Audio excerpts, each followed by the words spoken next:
Hello children. In today's class we are going to complete our chapter agriculture of your geography, that is the third chapter. Dear children, the last few topics which we have to discuss in this class, which we are going to discuss in this class are first, contribution of agriculture in GDP, generation in employment, some problems, some reasons behind the falling down of agriculture, productivity you can say. Then we have discussed on the topic of food security, which includes the public distribution system and buffer stock. Then the last topic is about globalization or impact of globalization on agriculture and Indian economy, which is correlate with this. So children, if we are taking the first topic, the topic is simple about the contribution of agriculture. Yes children, we are knowing that the primary sector, which is the base of our country, it is totally depend on the subsector, and that is your agriculture. Fine. Its contribution is about 16 to 17% in GDP, which is not so, we can say, good as compared to other activities like secondary and tertiary. But the demand of agriculture is, India is an agriculture country, just we say about this. So if we are talking on the contribution, India's economy is your agrarian economy, and its share in GDP, that is your gross domestic product, is 17%, and it is declining. Children, it is declining from 1951 onwards. Although उस time पे भारत की सबसे बड़ी प्राथमिकता थी कि agriculture को improve करें, लेकिन due to the lackness in terms of infrastructure या due to the lackness in the government's policy, it won't be possible at that time. But हाँ, हम ये कह सकते जो शेयर है वो शेयर ग्रेजुअली वो शेयर गिर ही रहा है, ना कि उसने अपने आप को इम्प्रोवाइज़ किया है. Government is taking care of it. ऐसा नहीं कि गवर्नमेंट नहीं ध्यान दे रही है. They are taking initiatives, they are going for the reforms, as we have learnt in our earlier topic about the technological and institutional reforms. So in 2010, if we are talking about the 2010-11, the 52% of the workforce are involved in this primary sector, and especially in the agriculture for sustaining their life. Children, there are some reason behind the decline of agriculture in India. If some reasons, if we are discussing it, the very important one is Indian farmers are facing a big challenge from international companies or international competitions or international market. Fine. Bharat ke farmers are not so competitive in the international market in terms of agriculture goods. Secondly, if we are talking about the reduction in public investment in agriculture sectors like irrigation, the power supply is there, the rural roads, market, mechanization, it means lackness in terms of the infrastructure provided by the government, the state government or the national government. Fine, ये भी एक सबसे बड़ा कारण है.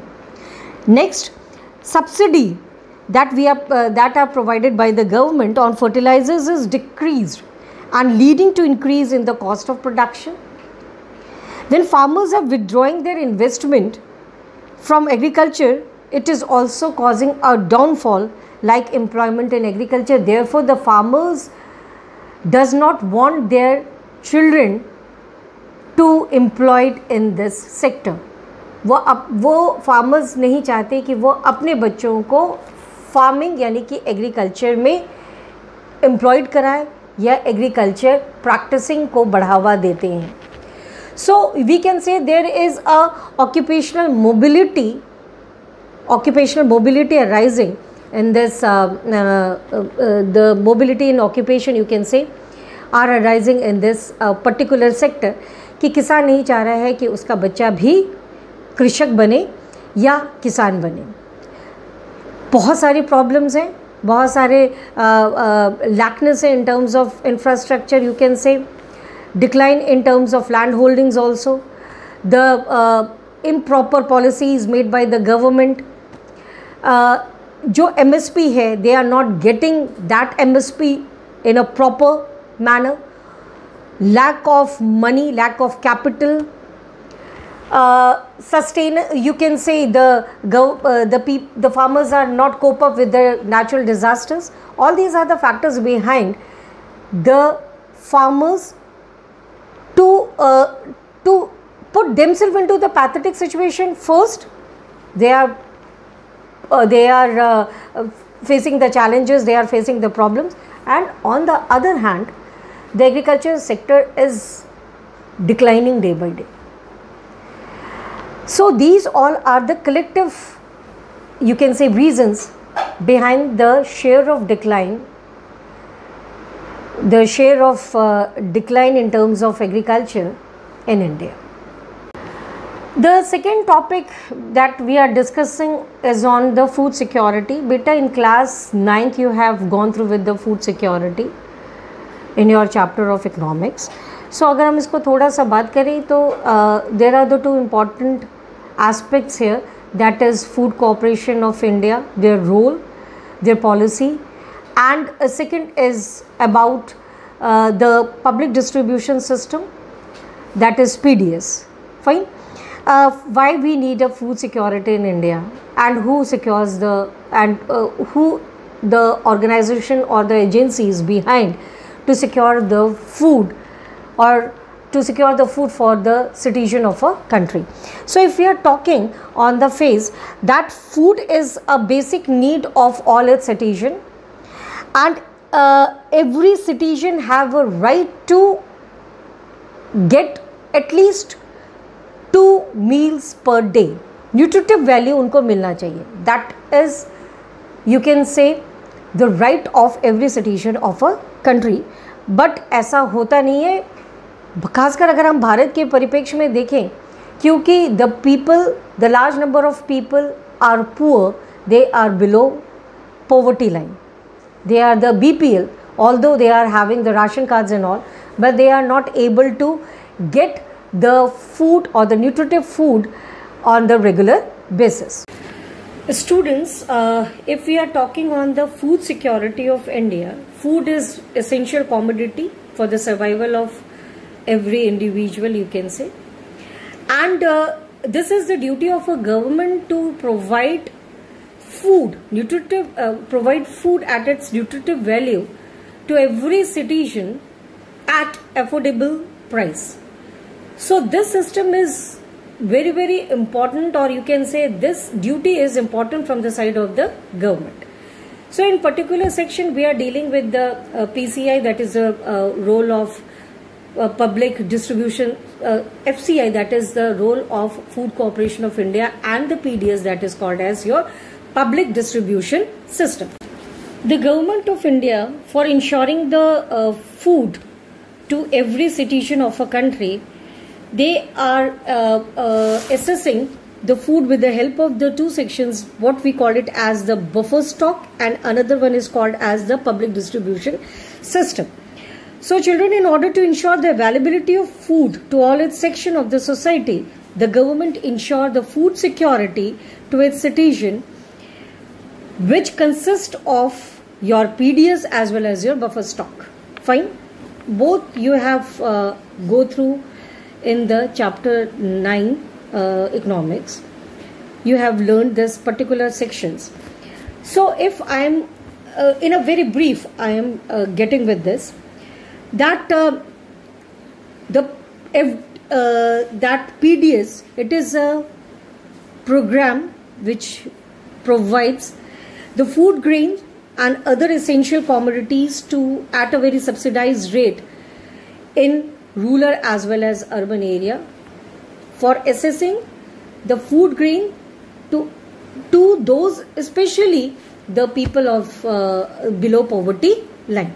If children, we are talking about the Food Corporation of India, the duties of the Food Corporation of India is to procuring and stocking the food grains where the distribution is ensured by the PDS. On the one hand, जो FCI की duty है stock करना food grains को, और PDS की duty क्या है, उसको डिस्ट्रीब्यूट करना among the citizen of a country. Secondly, if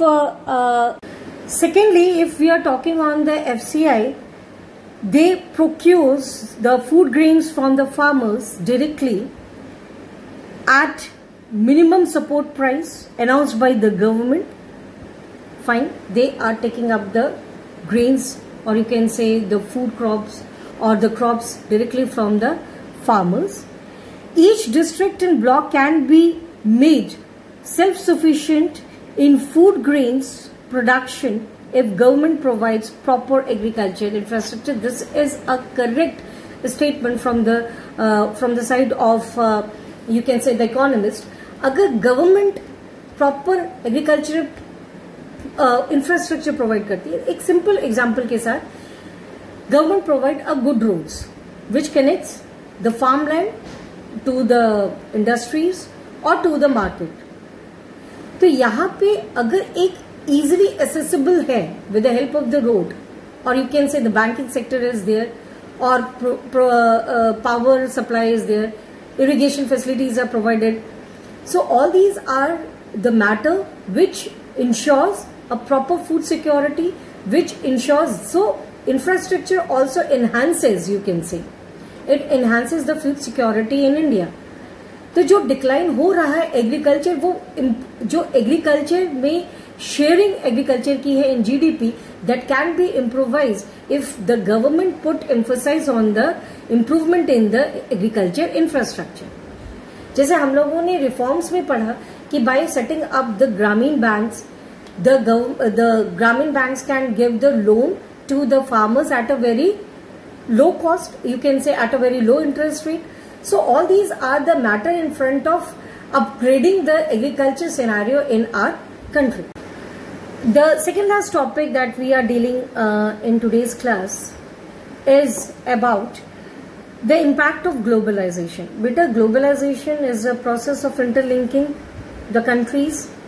The international trade is there, fine. You have also heard in Making of Global World. So globalization is not a present scenario, not a present term. The term can come from the ancient period of time. It was, you can say, the dynamic. It was in a dynamic process. पहले भी लोग trading करते थे, पहले भी movement of labour हुआ करता था, पहले भी मूवमेंट ऑफ कैपिटल था. बट हाँ, हम ये कह सकते due to the advancement of the transportation और advancement in terms of communication, we can say that the process of globalization are at its full pace, fine, in today's scenario. लेकिन इसका आगाज हो चुका था from the ancient period of time. अगर हम 19th century की बात करें, colonial period में, तो भारत इंटरनेशनल मार्केट में फेमस था in terms of productivity, in terms of, you can say, production of your cotton, in terms of spices, in terms of opium, in terms of indigo, in terms of wheat, etc. etc. So international market में India की demand थी in all its product. So agriculture is a main role played in globalization or global world. Fine. If we are talking on the scenarios or changing scenarios of the agriculture sector, children, during the past, till you can say 1990s, Bharat अपनी पद्धति में primitive subsistence को use कर रहा था, पुराने तरीकों से एग्रीकल्चर टूल्स का इस्तेमाल कर रहा था. Scientific farming not at a very large scale are conducted in India. So after 1990s, the farmer has to face the challenge from the outer world. You can say the farmers of India has to face the challenge from the outer world. Children, if we say that green revolution, white revolution, or the revolutions occurred in the history of agriculture, you can say agricultural scenario of a country, enhances the productivity, making India a self-sufficient country. but on the other hand, it degraded the environment also. Simple example, excessive irrigation system, you can say, creates water pollution. Excessive use of chemical fertilizers also creates water pollution. The impact of agro-based industries, they also cause what? The environmental pollution, air pollution, like that. For having agriculture land, we are now clearing the forest. So ultimately, it leads towards the decline of your biodiversity. So every coin has the two faces. If on the one hand, if we want to feed our large population with the help of the agriculture, but on the other hand, we have to look our environment also. So scientific farming is needed, और इसी ने जन्म दिया आपके genetic engineering को, जिसको हम लोग कहते हैं gene revolution. You have heard about white revolution, you have heard about yellow revolution, you have heard about golden revolution, green revolution, where there is a one important revolution left behind, and that is called as your gene revolution. बेटा gene revolution का मतलब क्या हुआ? That is आजकल organic farming का बहुत इस्तेमाल हो रहा है. The help of the hybrid seeds, you can say the agriculture is improving. ठीक है, टेक्नोलॉजिकल एडवांसमेंट है. Then if we are talking about the governments make the policies to shift India's farmers from their cropping patterns from cereal to your cash crops or high valued crops. This is very important in genetic engineering. The last point, the fruit, medicinal herbs, flowers, vegetable, biodiesel crops like Jatropha and jojoba, it needs less irrigation than rice and sugarcane. These all are considered as value, you can say the high value crops. So government wants to shift our farmers from their you can say traditional farming to scientific farming. So all these are the term come under your you can say agriculture. By this, children, we have end the third chapter, and the chapter is your agriculture. Fine. Let's if we recall our chapter, we have started our journey with the agriculture, the definition of agriculture. Then we come to the types of farming. Then cropping pattern is there, types of farming where we can learn the primitive, intensive and commercial farming. Then if we are talking about the cropping patterns are included with your Kharif, Rabi, Zaid with their features. Then major crops of India, the features of major crops of India. Then we learnt about the reforms in agriculture, that is based on your technological and your institutional reform. And lastly, we are dealing on the contribution of agriculture in GDP and employment. Fine. So this is all about the chapter. In few days we are going to have the recap test of this chapter. So children, complete your notes. Just revise the note.